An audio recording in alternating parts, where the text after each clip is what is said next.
Benvenuti, oggi è martedì 11 giugno 2024. Il sole sorge alle 5:38 e tramonta alle 20:21. La luna sorge alle 10:11 e cala alle 23:38. Oggi è il giorno di San Barnaba. Il nome Barnaba deriva dall'aramaico e significa figlio del profeta. L'11 giugno è la giornata mondiale del lavoro a maglia. Questa giornata viene considerata il più grande evento dedicato all'arte della tessitura in tutto il mondo. Organizzato per la prima volta nel 2005 a Parigi, successivamente iniziò a diffondersi anche in Svezia, Stati Uniti, Norvegia, Estonia, Finlandia e Italia. Diventa infatti un vero e proprio fenomeno sociale, chiamato la lanaterapia, che favorisce la socializzazione e la condivisione tra i partecipanti. Compie oggi 60 anni il francese Jean Alesi, ex pilota della Ferrari in Formula 1. In realtà, all'anagrafe il suo vero nome è Giovanni Roberto, in quanto figlio di siciliani immigrati in Francia. Il padre, Franco Alesi, era un carrozziere di Alcamo, mentre la mamma, Francesca, era di Riesi. Sono 65 invece gli anni per l'attore inglese Hugh Laurie, il celeberrimo Dottor House. Una serie televisiva che lo ha portato a vincere 2 Golden Globe consecutivi, ma nella quale è rimasto intrappolato. È stato lui stesso, infatti, a lamentarsi perché, dopo la lunga parentesi statunitense, nel suo paese nessuno gli ha più offerto copioni. Buon compleanno anche a Gianni Covatta, meglio noto come Giobbe, comico tarantino, oggi 68enne, che ha trovato fortuna con le sue buffe rivisitazioni della Bibbia, sia in TV che nei suoi libri. Da sempre è impegnato nel sociale ed è testimonial di Amref. Steven Spielberg si era ispirato a un amico immaginario, ideato dopo il divorzio dai genitori. Il suo E.T. però non piaceva alla Columbia Pictures, che lo respinse, dubitando del potenziale commerciale. Fu la Universal a finanziare le riprese, chiamando l'italiano Carlo Rambaldi per creare l'extraterrestre dal collo lungo. Il film uscì negli Stati Uniti l'11 giugno del 1982, superando per incassi anche Guerre Stellari e vincendo 4 Oscar. Per 11 anni è rimasto al primo posto nella classifica di tutti i tempi al botteghino, fino a quando Jurassic Park, girato sempre da Spielberg, lo superò.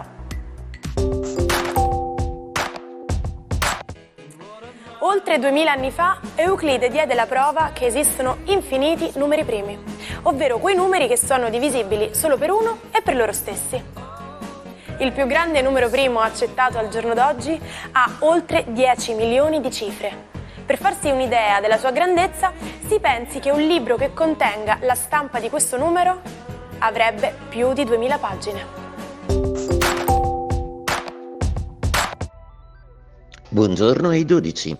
Oggi la luna è ancora in Leone, ma decisamente molto più calma di ieri. Vediamo cosa regola per i segni zodiacali. Ariete, una stupenda luna in trigono oggi per voi, una luna decisamente più scevra dai dubbi di Plutone e non fa a botte con Marte, quindi è una luna assolutamente di sensazione e tra l'altro nella vostra quinta casa, una casa che regge le passioni. Toro, a proposito di passioni, oggi la luna è più calma, ma con Marte c'è da gestire tutta una serie di pulsioni. È un ottimo momento per fare sport, è un ottimo momento per riuscire ad avere padronanza di se stessi in maniera energetica e anche meno aggressiva e più disciplinata possibile. Attenzione ai peccati di gola. Gemelli, la giornata di oggi prevede una luna molto disposta a dialogare con Mercurio, Sole e Venere. È una luna infatti questa che parla di comunicazione, d'amore, di sentimenti e di protezione. Oggi vi sentite vincenti proprio in amore. Cancro, la vostra luna oggi compie degli aspetti decisamente molto migliori e si lancia in dialoghi con Mercurio assolutamente proficui per voi, visto che vi fanno chiudere un affare in maniera molto vantaggiosa. Tentate sempre la buona sorte, oggi sarete fortunati.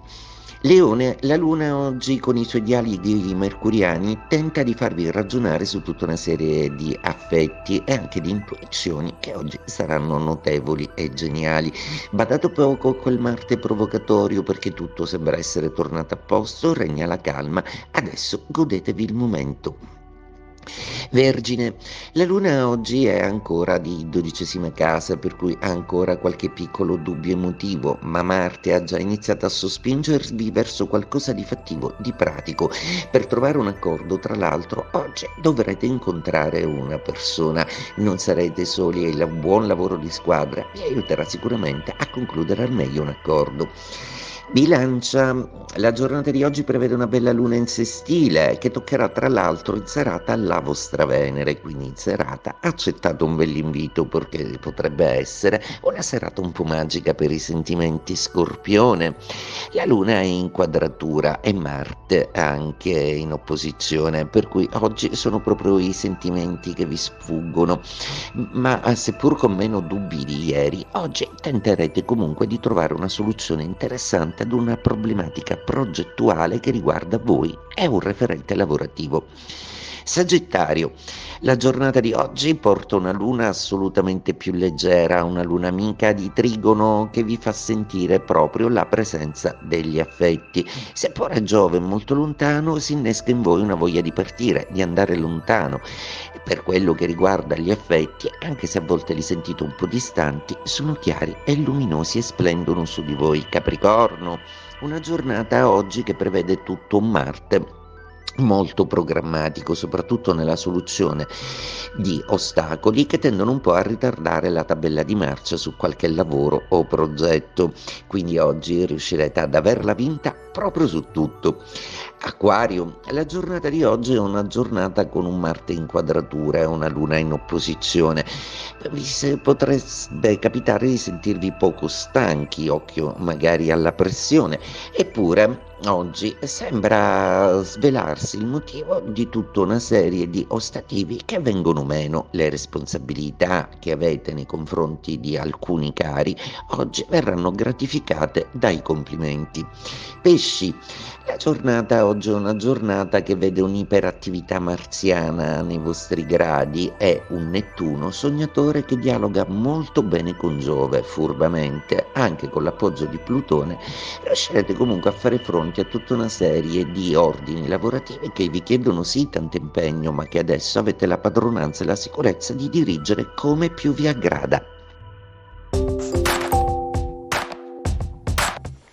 Nonostante si fosse sentito male, era riuscito a terminare il suo discorso in un appassionato comizio elettorale a Padova. Ma per Enrico Berlinguer, segretario generale del Partito Comunista Italiano dal 1972, quell'ictus fu fatale. Il politico sardo, icona della sinistra, morì dopo 4 giorni, l'11 giugno del 1984. Siete pronti a scoprire il segreto per fare colpo? Oggi parliamo di Kill two birds with one stone. Tradotto letteralmente sarebbe uccidere 2 uccelli con una sola pietra. Ma state tranquilli, non si tratta di un tutorial sulla caccia. Gli inglesi hanno la loro versione, un po' più estrema del nostro prendere 2 piccioni con una fava. Ma da dove viene questo modo di dire? Si racconta che fosse comune mettere una fava come esca per catturare i piccioni, che ne andavano matti. Una tattica astuta che ha dato vita a questo modo di dire, per indicare come ottenere vantaggi multipli con un'unica mossa.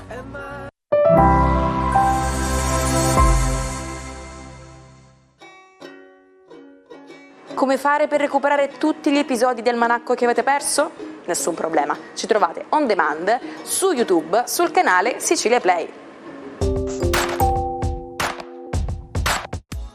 Oggi vi presentiamo John Forbes Nash, un genio della matematica.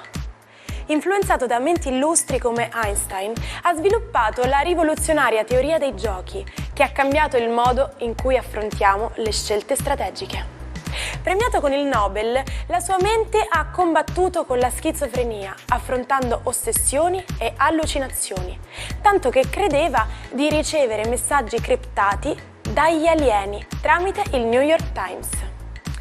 Nonostante tutto, ha trovato amore e sostegno in Alicia. Purtroppo però la loro storia si è conclusa tragicamente in un incidente d'auto nel 2015. Ci salutiamo con la frase del giorno. Lo scopo del lavoro è quello di guadagnarsi il tempo libero.